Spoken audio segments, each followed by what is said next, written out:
Muy buenas, ¿cómo están? Soy Emilio Perini y es para mí un verdadero gusto, un auténtico placer estar aquí nuevamente haciendo Tenemos Historia, el programa, el espacio de radio donde nos proponemos conversar con académicos, historiadores, periodistas, escritores, diplomáticos, maestros, contadores, arquitectos, ingenieros agrónomos, oftalmólogos. Me vas a dejar... No, te voy a seguir. Aparte, me mataste, ya dijiste diplomático. Claro, por siempre tuvimos otro diplomático. Dos.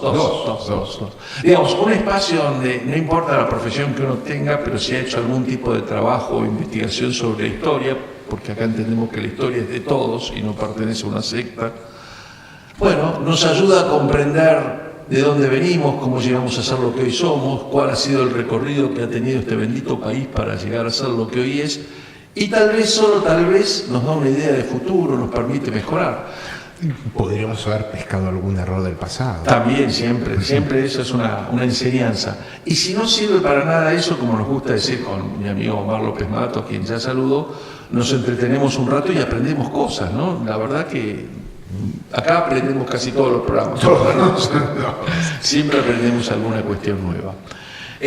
Voy a ir a lo parroquial para no olvidarme y les recuerdo que nos pueden escribir al programa tenemoshistoria@gmail.com, que los programas están siendo grabados en video y los pueden ver en internet, en el canal de internet vimeo.com, Vimeo con B corta. Pueden ver los programas anteriores poniendo vimeo.com/tenemoshistoria.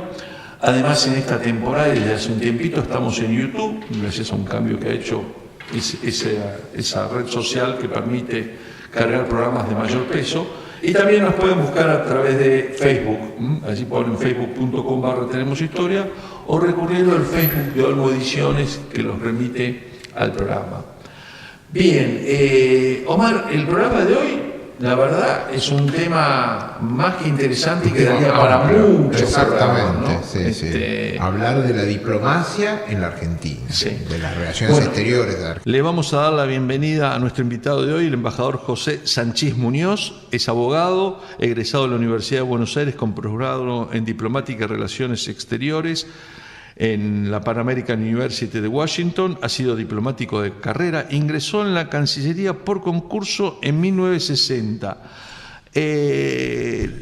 Los concursos, ¿cómo está, embajador? Y gracias por acompañarnos. Los concursos empezaron por esa época en la Cancillería, ¿no? Empezaron un poco antes, convivieron con los nombramientos masivos que eran por amistad, por política, por lo que fuera. Y hubo 2 o 3 concursos antes. Y el presidente Frondizi dictó un decreto en el cual decía, a partir de este momento solamente se puede entrar por concurso. Y fijó las normas del concurso. Entonces yo, sin ninguna esperanza, me presenté y resulté entre los que se impusieron en el concurso. Y fue tal así que el presidente Frondizi nos recibió, éramos 11, nos recibió en la Casa Rosada, nos dio la mano y nos dijo, con ustedes me saco un peso de encima, porque desde ahora todos los que me llamen para pedirme puestos en la Cancillería, les voy a decir vayan al concurso. ¿Puede ser que la embajadora Enza Kelly estuviera entre esos 11? Porque ella me contó... ella es de un concurso posterior. Que es la formación de la carrera, que también la organizó Frondizi. Por lo menos dejó organizada la carrera. En realidad, la carrera ya estaba organizada. Frondizi lo que hizo es cerrar la puerta a los nombramientos indiscriminados. Por lo cual se le debe agradecer históricamente una cosa muy importante.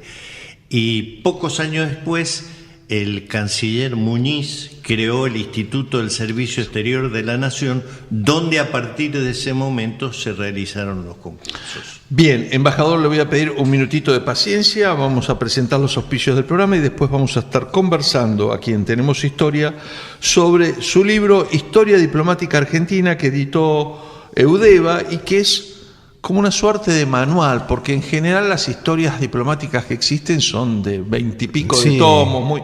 En cambio, uno puede, en este libro, que son 500 70 páginas aproximadamente, tener un pantallazo de lo que ha sido la historia diplomática argentina. Presentamos los programas y seguimos conversando con el embajador Sanchís Muñoz.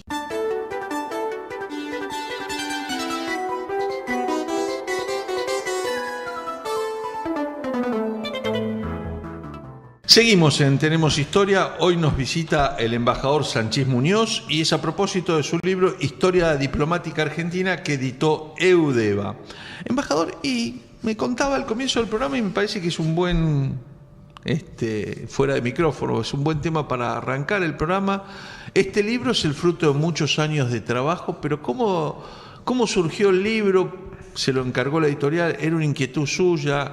Bueno, el libro surgió porque tengo una amistad de larga data con el historiador, uno de los historiadores más prestigiosos de la Argentina, que es el doctor César García Belsunce. Y él, como presidente de la Academia de Historia, me dijo que no existía un volumen, un texto, un manual que recomendara a la mucha gente que pedía eso a la Academia. Dice, hay obras valiosísimas, pero son 3 tomos, 6 tomos, 15 tomos, el Cari. Y entonces, ¿por qué no hacía un tomo único? Y tomé el desafío, lo traté de hacer lo mejor posible y informándome lo mejor. Y incluí datos adicionales como una bibliografía muy extensa, que el que quiera ir más allá lo puede ir. Pero además de Eudeva, este libro fue, apoyado por la Asociación de Diplomáticos. Nosotros tenemos una asociación de diplomáticos que curiosamente es un gremio, que yo presidí en alguna oportunidad. Es un gremio porque cuando lo fuimos... En el sentido medieval puede ser un gremio. No, en el sentido argentino, porque cuando lo fuimos a escribir, nos dijeron, mire, no hay asociaciones para escribir. Claro, personería pero si ustedes jurídica, escriben como gremio. Claro, personería y de jurídica hecho somos gremial. Un gremio, y yo iba a la reunión de gremios estatales, de camisa y corbata, no todos iban así, y bueno, ha defendido siempre los derechos de los diplomáticos de carrera, o sea, los derechos profesionales que en general son conculcados por todos los gobiernos de todos los colores. Hay una cosa muy curiosa, vos fíjate un poco en el estudio de la historia. Siempre el estudio de la historia aparece la sucesión de batallas, ¿no? Claro. Y hay que entender que la diplomacia, bueno, es lo que decía Clausewitz, es la diplomacia es la guerra por otros medios, ¿no? Y nunca lo terminan de tener la jerarquía histórica de los militares con respecto a los diplomáticos que terminaron las guerras, ¿no? La política es la guerra por otros medios. La política es la guerra por otros medios. Bueno, ahora también sí. la Pero diplomacia sí, por eso. Doctor, eso lo por medios no entendieron los violentos. brasileños, porque todas sus avenidas principales son Río Branco, no Claro. son el general tal o el general Bueno, cual. sobre eso quería Claro. Acá el único hacer así es algunas Guido. preguntas, pero veamos, quería comentar del libro que tiene 20 capítulos, prólogo, introducción, pero además tiene algo que es muy, pero muy útil y lo hace muy recomendable, que son 3 anexos, además de la biografía a la cual hacía referencia recién el embajador, ¿no? En el primer anexo está la nómina de jefes de gobierno, presidentes, vicepresidentes y cancilleres que los acompañaron, eso ya en el periodo constitucional. El segundo anexo habla de la sede de la Cancillería, la historia de la Cancillería, qué sede estuvo. Y el tercer anexo es el Instituto del Servicio Exterior de la Nación. Y después viene una biografía general y una biografía para periódicos o temas especiales y memorias. ¿Cuánto tiempo demandó este libro? Años. Años porque... Y años de dar clase, me imagino, porque se percibe una cosa muy didáctica en el libro. Yo he dado clases de historia desde la década del 60, nada menos. Y además, cuando escribí este libro, era director del ISEN. Ah, perfecto. Así que... Y se lo usa, además, me decían el ISEN en este momento como... No sé si en el ISEN porque... ¿Nadie es profeta en su tierra? No, porque el ISEN fue una presa que cambió la naturaleza de su carácter con el gobierno anterior. Lo que muy diplomáticamente nos dice el embajador es que lo tomó la cámpora. Lo tomó la cámpora, digamos, no cortemos así por los años. Yo cuando se celebró el 40 aniversario del ISEN pude hacer un discurso, un acto muy lindo en el Palacio de San Martín, diciendo que en los 40 años nadie se había atrevido a tocar el ISEN en el sentido de manipular los concursos, de vetar profesores, de tratar de impulsar hijos del comisario, ¿no? En cambio, después que cambió el gobierno, después que yo me fui del ISEN, no se puede decir lo mismo. Metiéndonos un poquito en el libro, el capítulo 1 está dedicado a la conducción de los objetivos de la diplomacia. Aparecen las normas constitucionales que rigen el tema de la diplomacia, y yo cuando lo leía no podía dejar de recordar aquella vieja anécdota del general Perón con don Miguel de Unamuno, que fue director del Archivo General de la Nación, cuando se enojó por una cuestión que el Consejo Deliberante le había vetado o había declarado persona non grata al dictador Pinochet de Chile, y Perón lo tenía que recibir por razones diplomáticas y le dijo: ustedes ocúpense de alumbrado, barrio y limpieza, que yo me ocupo solamente de la política exterior de la nación. Tengo menos trabajo que ustedes, pero el mío déjenmelo hacer a mí. Claramente la primera, y Perón en su doctrina en general lo que fija es que lo primero que debe mirar uno es la política exterior, y que de ahí se derivan las políticas locales. ¿Coincide con esa apreciación? Mire, yo estoy escribiendo un nuevo libro, nada menos sobre la Unión Democrática. Ah, qué interesante. Y Perón, en un discurso del 10 de junio de 1944 en la Escuela de Guerra de La Plata, la inauguración de la Escuela de Guerra de La Plata, el famoso discurso, dijo: todos los recursos de la nación y todo el esfuerzo de sus habitantes deben ser para lograr el rearme militar. Y esa es la prioridad número 1 de la Argentina. Fíjense que los seguidores del general no han leído ese discurso, evidentemente. Pero esa es la idea. Perón era un militar y era un hombre que tenía una concepción completa del Estado. O sea, se puede no estar de acuerdo con él, estar de acuerdo con él, pero tenía concepciones claras. Era sin duda un hombre de Estado. Pero también leyendo ese primer capítulo, una de las cosas donde se habla de las normas y prácticas, de la diplomacia directa y de los objetivos de la diplomacia, que surge claramente, me parece, es que mucho de esto ha variado con los medios de comunicación, ¿no? Porque de alguna manera, usted lo dice por ahí, que el diplomático tiene que ser un gran analista de la información. El canciller de Inglaterra, cuando llegó el primer telegrama de una representación exterior, dice: bueno, la diplomacia ha acabado. Pero no es así, porque ahora se ha complicado el panorama. Primero, en la diplomacia tradicional, los sujetos eran los estados.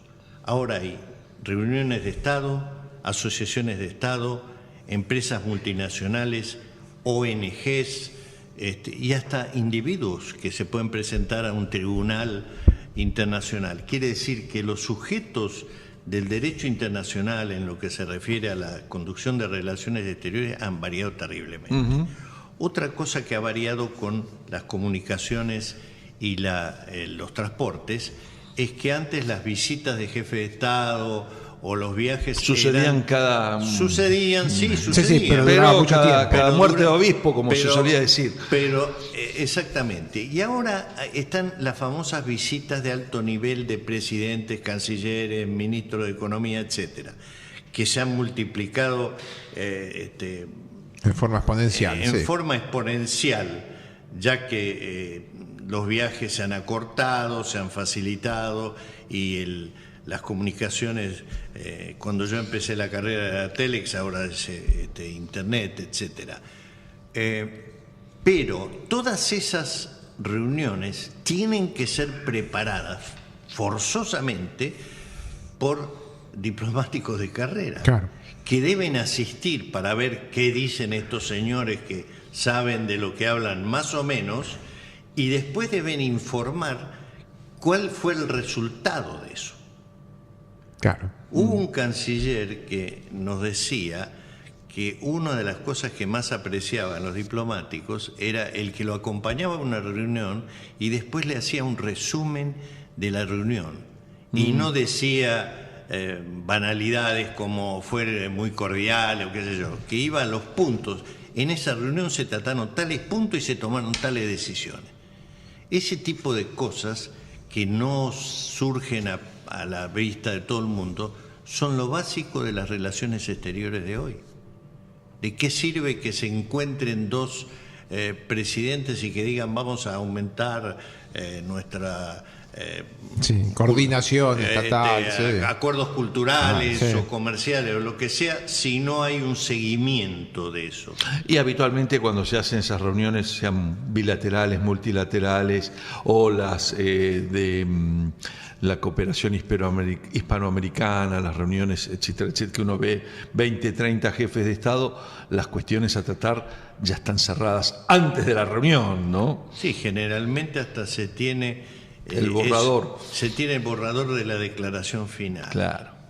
Vamos a hacer la primera pausa en el programa de hoy y seguimos conversando con el embajador José Sanchís Muñoz sobre su libro Historia Diplomática Argentina de Eudeva, y nos vamos a meter un poquito en algunos capítulos para hablar de la historia, un poquito de historia también.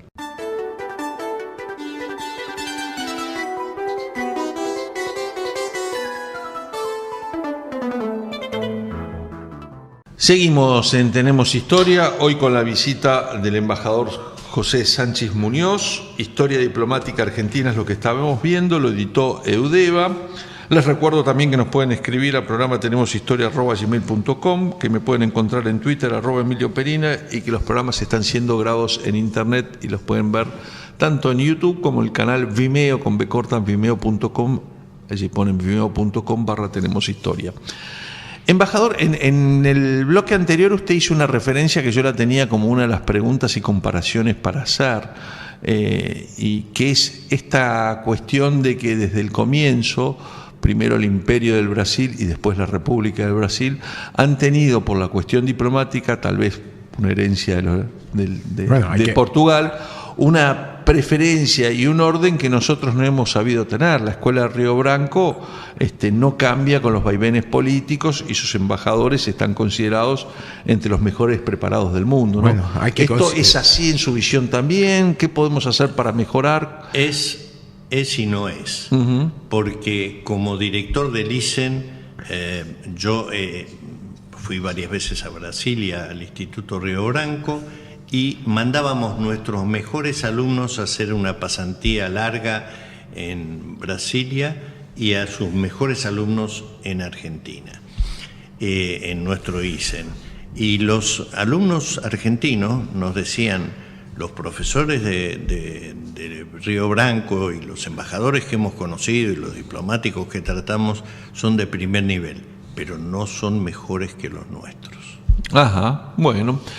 Bueno, lo que pasa es que Brasil arranca con ventaja. Cuando hablas de Río Branco, arranca con ventaja porque había una aristocracia portuguesa que se trasladó al Brasil y ya vinieron con protocolos y vinieron con formas heredadas del imperio portugués, etcétera. Ya venían con una corte y venían con la gran ventaja es la forma en que se produce la independencia, con la pelea del hijo con el padre y el grito yo me quedo. Bueno, pero arrancan con una formación previa. La gran diferencia en lo que usted me preguntó es la visión que tiene la nación del Instituto Río Branco y de nosotros. Claro. Ahí está. En Brasil, el Instituto Río Branco y los diplomáticos son considerados lo primero del país. Sí. De hecho, usted me decía en el corte que hay avenidas Río Branco en todas las ciudades de Brasil. Claro. Sí, y de hecho los embajadores jubilados encuentran su lugar en la Unión Industrial de Brasil, en lugares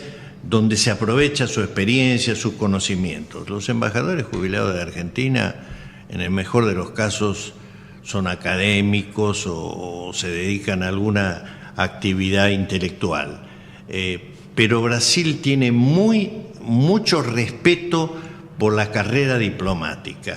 Y en la Argentina la gente en general, bueno, sí, les parece bien que haya diplomáticos, pero no tiene el prestigio, a pesar de que, como le dije hace un momento, la preparación es acorde a las necesidades, no tiene el prestigio que tiene en Brasil. Bueno, pero ahí me voy a reiterar, me parece a mí que todo deriva de que nosotros tenemos una política muy de ombligo, de mirarnos a nosotros, en la política local. Hay montones de dirigentes políticos que tienen muy pocas ideas sobre diplomacia y sobre lo que sucede en el mundo, sobre lo que pasa en el mundo. En cambio, tipos no salieron de su provincia.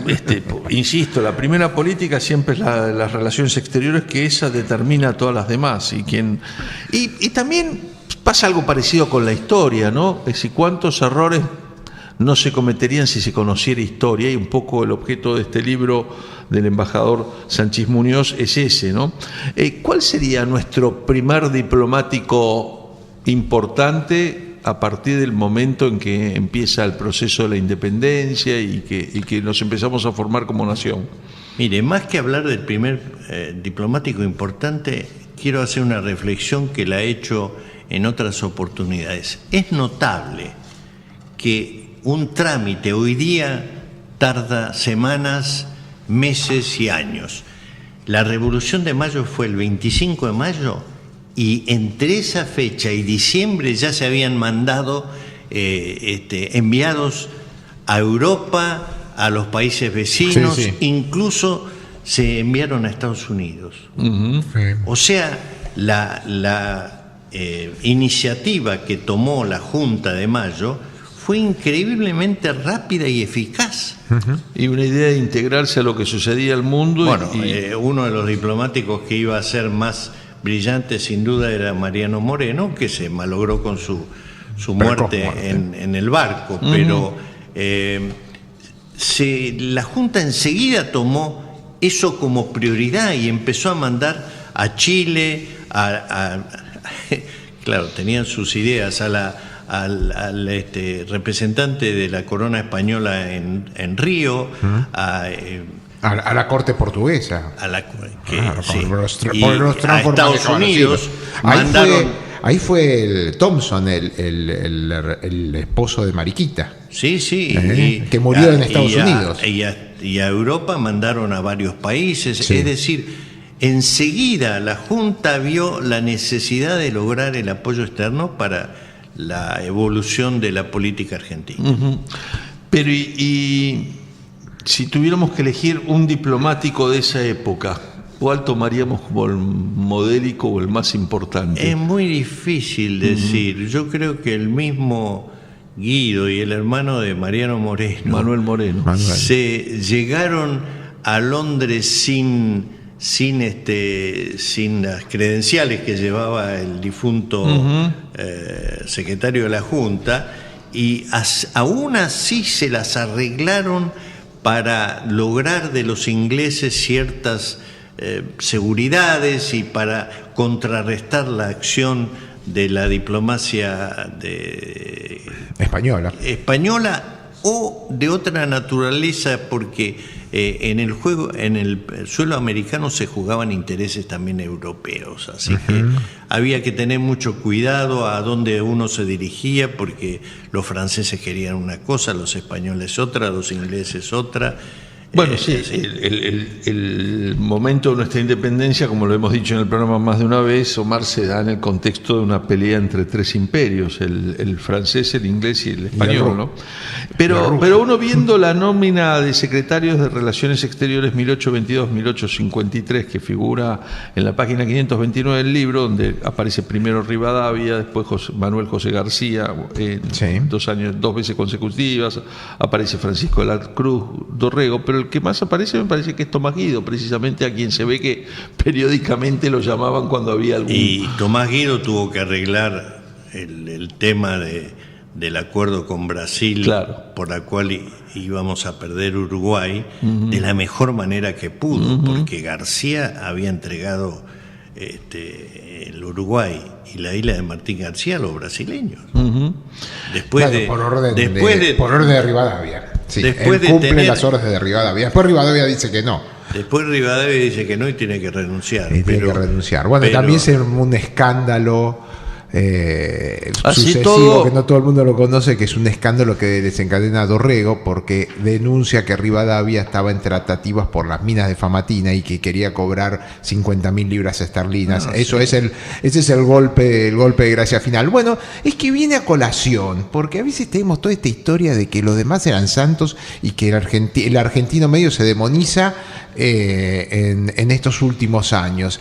Y arrastramos una historia derivada del imperio más corrupto de la historia, que es el Imperio Español. Y de ahí en adelante esta era una ciudad de contrabando, siempre la trampa estuvo. Ahí no estoy de acuerdo. Pero bueno, yo veo que el Imperio Español era corrupto. Todos eran podíamos corruptos. Sí, pero no sé. Pero tenía leyes más justas que los demás.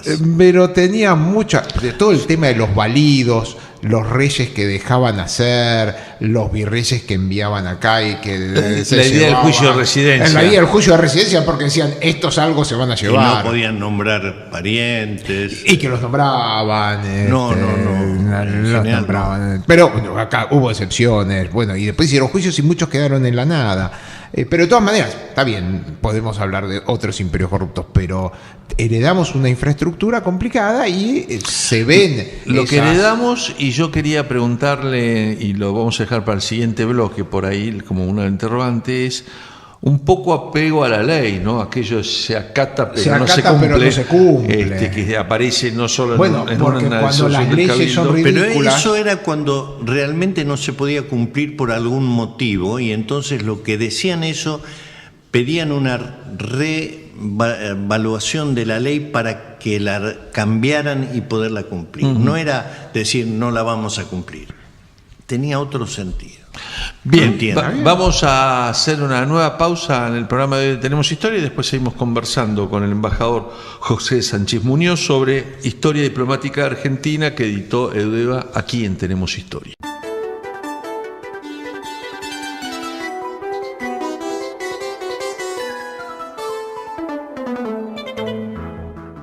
Seguimos en tercer bloque de hoy del programa de Tenemos Historia. Quise decir dos cosas al mismo tiempo y me trabé.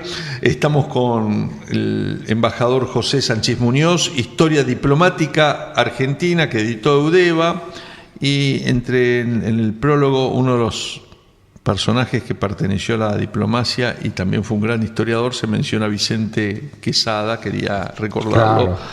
Me quedaba ahí porque cuando lo leí, y además uno de nuestros historiadores clásicos y de los primeros en revisar algunas cuestiones. Claro. Pero además con el racismo.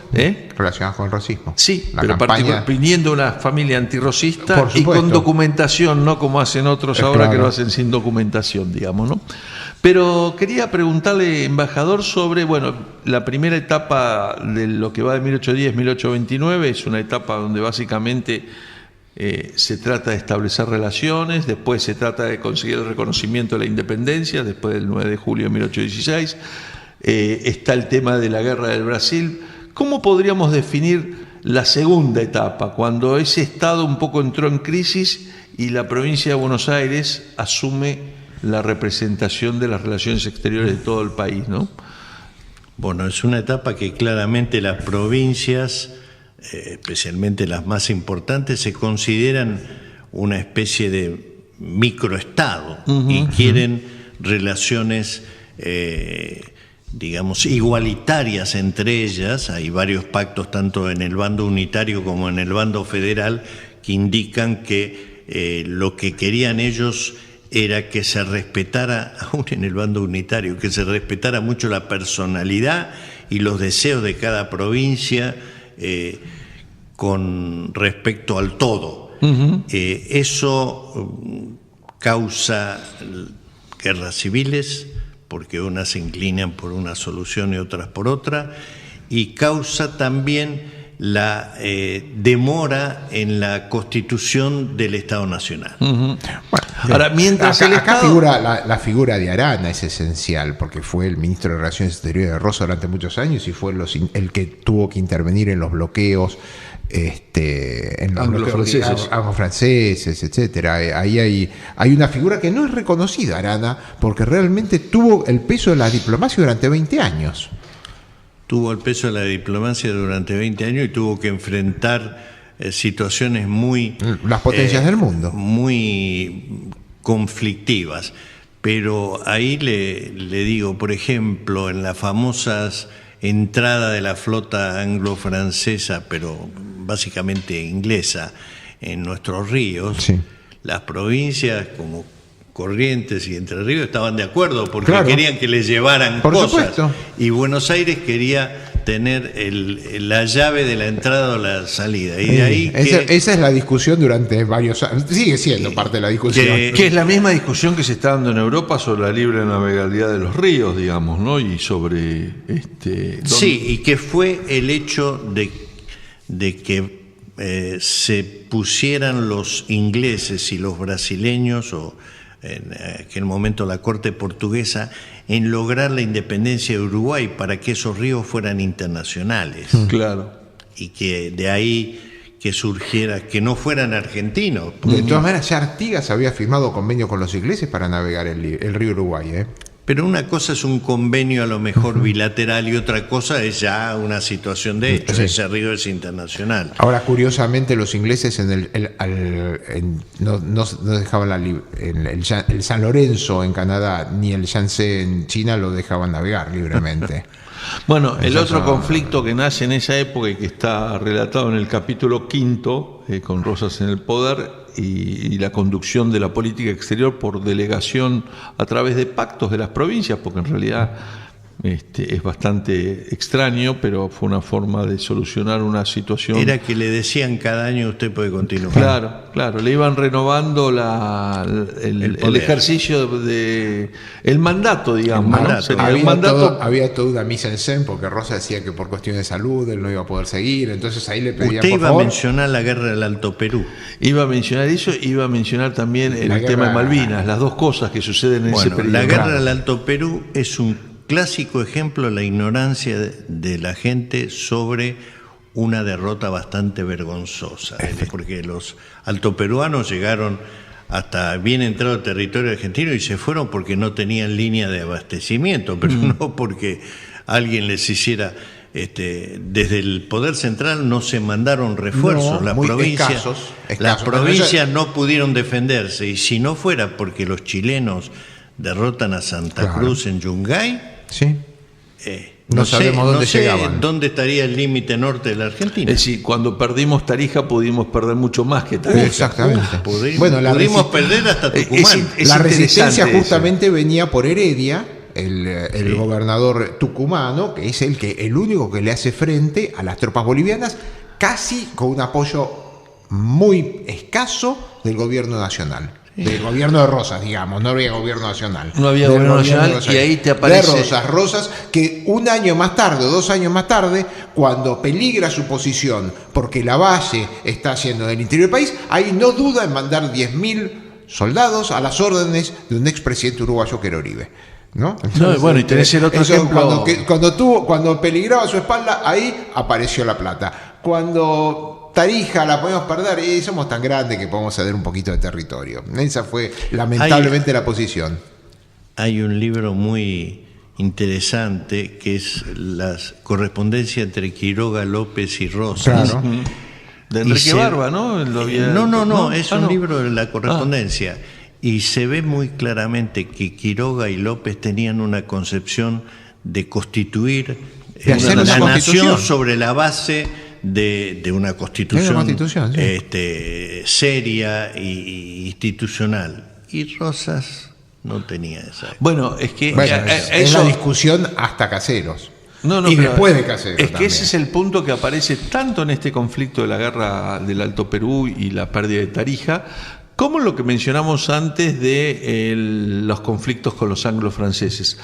Rosas acepta ser el representante de las provincias y ese mandato que le permitía manejar la política exterior, pero solo se mueve cuando los intereses afectan a la provincia de Buenos Aires. Claro. No se mueve cuando afecta a Tucumán. Era el representante de los ganaderos de la provincia de Buenos Aires.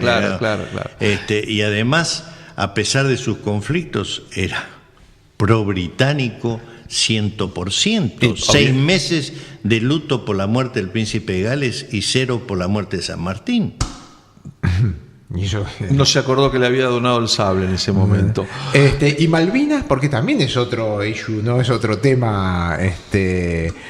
Malvinas, hay una. Malvinas, ve el desconocimiento, este billete que hay ahora de 50 pesos con el gaucho Rivero, que era un tipo que denunció a sus compañeros y que era un malandra. Un bandidito. Aparece en un billete nuestro, cuando los que defendieron, que no pudieron defender porque se vieron ante fuerzas superiores, era el gobernador o el representante de la Argentina, porque ni siquiera había un gobernador, ¿no? Y Pinedo, que estaba a cargo del barco, que fue capturado y tuvo que volver a Buenos Aires. Sí, es decir, los argentinos bien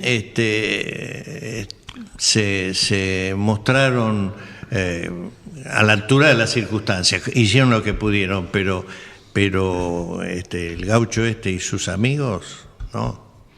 Bien, vamos a hacer una nueva pausa, la última en el programa de hoy de Tenemos Historia, y seguimos conversando con el embajador José Sánchez Muñoz sobre historia diplomática de la Argentina que editó Eudeva.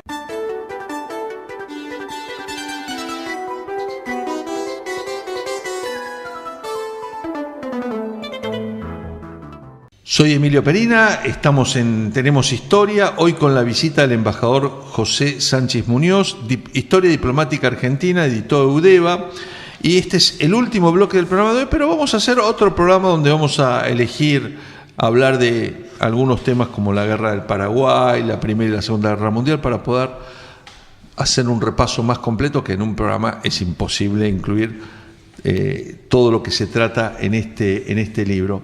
Embajador, para este bloque final, a mí me gustaría que le rindiéramos una suerte de homenaje a las, no sé, serán 8, 10, 15, los principales diplomáticos que usted pueda enumerar, y si podemos rápidamente hacer un recorrido de ellos, ¿no? Uno tiene algunos en la cabeza, pero supongo que usted debe tener mucha más precisión que yo. No sé si... Uno visitó este programa, ¿no? Ortiz de Rosas. Ah, sí, Ortiz de Hemos grabado un programa con y Ortiz de Rosas. Y Archibaldo Lanús, tenés razón. Así es. Me había olvidado de Ortiz de Rosas es una figura. Lanús está vivo, así que sí. No es el caso de juzgarlo, pero Ortiz de Rosas sí es una figura señera, un hombre que fue propuesto para la Secretaría General de Naciones Unidas con el voto unánime, salvo el veto de la Unión Soviética. Uh-huh. Yo quisiera rescatar la figura que usted ha mencionado y que de Tomás Guido. Tomás Guido fue un diplomático excepcional y que probó en la resolución del conflicto de Uruguay, probó en sus varias apariciones ante la Corte del Brasil, probó después solucionando problemas muy delicados en Paraguay, sus dotes de diplomático. Bueno, y junto a San Martín, en toda la campaña. Y bueno, pero yo estoy primero hablando de diplomático. Claro. Y él en Chile también fue diplomático. Se casó con una chilena. Y se casó con una chilena. Pero él tenía no solamente las dotes naturales del observador diplomático, mandaba excelentes informes, sino que tenía además la energía que la gente no suele asociar con los diplomáticos. Tanta energía tuvo que se enfrentó con O'Higgins, se enfrentó con Bolívar, se enfrentó con los brasileños, tanto que en su última designación no le dieron del periodo preconstitucional, anterior al 53, ¿algún otro que usted quiera destacar que le parezca? Acá tengo la lista. Pero... Sí, hubo Bernardo de Irigoyen, diplomático. Sí. A él le debemos la pelea por los límites, límite con Chile, límite con Brasil. Hubo diplomáticos de excepción, después... Todos los de esa época eran gente de mucha preparación y de mucho patriotismo. Y Alberdi. Alberdi fue un diplomático adelante en Europa, Sarmiento, en la época de iba a preguntar por Sarmiento, cuyo paso por Estados Unidos significó que él asimilara muchas cosas que después trajo aquí y que contribuyeron a enriquecer tremendamente. Bueno, ya que introducen a Alberdi y a Sarmiento, ya nos podemos introducir entonces el periodo de donde ya existe el Ministerio de Relaciones Exteriores y el periodo constitucional, digamos, después de 1854 en adelante, ¿no? Ahí tenemos Rufino de Elizalde. Y veo que Adolfo Alsina fue de Sarmiento. Vicepresidente, claro. Perdón, estoy leyendo la columna equivocada. Discúlpenme, estoy leyendo la columna equivocada. No, Adolfo Alsina. Si hubiese sido embajador, te hubiese tenido más problemas. Y en el periodo de la Primera Guerra Mundial, ¿quién tuvimos de embajador ahí como para destacar? Tuvimos a Honorio Pueyrredón, que fue un gran político, un gran hombre de Estado y un gran canciller. Antes había estado Becú. También Carlos Becú, y también veo a Torello, Pablo Torello, pero ese menor tiempo. Pero y hay la doctrina Drago y la doctrina Calvo, que al final sentaron doctrina internacional. Eso sale de la diplomacia fue la argentina. primera, es la que dijo que no debía intervenir jurídicamente ningún Estado extranjero, sino que se debían agotar las instancias del Estado Nacional donde se producía se afectaba algún interés de un extranjero residente. Hasta ese entonces las deudas se cobraban con los barcos de guerra, es decir, bueno, había una guerra internacional. Esa fue la doctrina Drago. Bueno, él extendió la de Calvo a decir, por el caso de Venezuela, que no se pueden cobrar el caso de Venezuela fue una excepción a la doctrina Monroe, cuando nos olvidamos de Varela después de la guerra del Paraguay. La victoria no da derechos. La victoria no da derechos, que se lo dijo a los brasileños, sí. No lo dijo en teoría. Se lo dijo a los brasileños, que se aprovecharon mucho de su victoria. Bueno, nosotros también tomamos Formosa. Sí, pero en general... Formosa y Misiones. Pero en general, por ejemplo, los brasileños, todos sus límites enormes fueron ganando territorio a todos sus vecinos. A todos sus vecinos, todos. Especialmente de avanzando en el tiempo, obviamente, y además veo que también fue canciller Horacio Llanarte, el padre, el jurista y constitucionalista, ¿no? Sí. Tenemos que hablar de Carlos Saavedra Lamas, ¿no? Carlos Saavedra Lamas fue un hombre excepcional que trató de impedir que los Estados Unidos, la Liga de las Naciones, cualquier, instancia fuera de él mismo solucionara la guerra del Paraguay. Y logró hacer firmar, Paraguay-Bolivia, ¿no? Sí, el Chaco paraguayo. Logró hacer firmar la paz en el texto que él redactó. Le dieron la presidencia de la Liga de las Naciones y el Premio Nobel de la Paz. O sea, fue la época de oro de la diplomacia argentina, porque realmente pesaba en el mundo.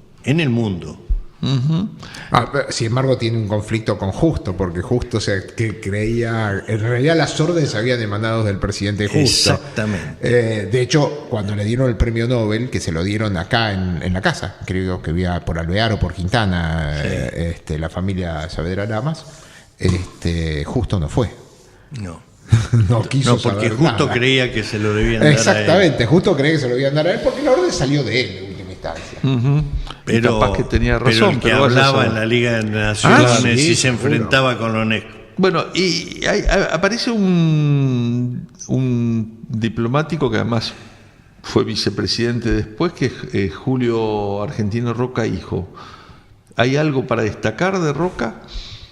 Sí, que a pesar de pensar que el tratado Roca-Runciman era nocivo para la Argentina, como muchos historiadores lo han dicho y la opinión pública, ¿era posible obtener algo mejor en esas claro, y de hecho, exactamente. Vamos a cerrar diciendo una cosa: ese tratado después es renovado por Perón y hace el intento de renovarlo cuando se cae en 1954, porque en 1954 ese tratado finaliza pero y Perón además fracasa en la el realidad es que la generación del 80 se adhirió al sistema de poder del Imperio Británico, claro. porque era lo que hoy hacen muchos países con Estados Unidos. Estaban enganchados a un barco de vapor que los llevaba. Pero además era la mejor apuesta en ese momento. La mejor apuesta en ese momento. Aparte, le ganamos el mercado de carnes a Australia y a Nueva Zelanda. Claro, claro. Bueno, y después tenemos, yo destacaría, me parece que a Florita hay que destacarlo, que me parece a Miguel Ángel Cárcano, inclusive por la personalidad. ¿Sabe quién era un canciller de primera? Oscar Camilión. Claro, iba a destacar a Camilión, que lo fue posterior, y también, bueno, ya lo mencionamos. Miguel Ángel Zavala Ortiz. Zavala Ortiz, Costa Méndez. Bien, ya después nos metemos en cancilleres casi actuales, así que eso los vamos a dejar un poquito fuera de este programa, aunque yo tengo una simpatía personal a quien por Guido Di Tella, que me pareció siempre un personaje extraordinario, más allá, no sé cómo era como diplomático, pero era un hombre muy inteligente y además de un extraordinario sentido del humor, y la verdad que fue un gusto conocerlo y tratarlo. Así yo fui subsecretario de... Guido fue un personaje extraordinario. Embajador, bueno, lo vamos a invitar a otro programa donde nos referiremos a un par de temas de los que están en este libro. Le agradezco la presencia y recomendamos, para quien quiera hacer un repaso y tener un manual y tener, además hay mucha información y esos apéndices muy trabajados, recomendamos mucho la historia diplomática argentina del embajador José Sánchez Muñoz. Gracias. Muchísimas gracias a ustedes. Omar, nos reencontramos la semana que viene aquí en Tenemos Historia. Acá, seguro. No se olviden, los vamos a estar esperando. Chao, pasen una buena semana.